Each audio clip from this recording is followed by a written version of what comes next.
আজকে আমরা শিখব আম কলপ দেওয়া। সবার প্রথমে একটি ডাল কেটে তার বাকি অংশগুলো কেটে নেবেন। তারপরে এইখান দিয়ে একটু চেঁচে এদিকে দুটো চাচে নেবেন।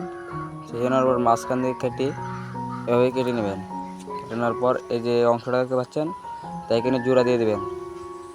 তারপরে এখানে একটু চাপ দিয়ে দেবেন। তারপরে কষ্টে দিয়ে সুন্দর করে মুড়িয়ে দেবেন। সুন্দর করে এইভাবে মুড়িয়ে দেবেন। মুড়িয়ে দেওয়ার পর ঠিক 10 দিন পরে এসে দেখবেন ঠিক এই অবস্থা।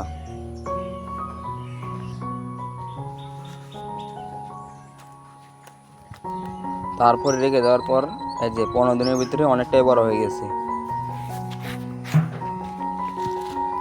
এবং 25 দিনের ভিতরেই আম গাছে বল ধরা শুরু হয়েছে।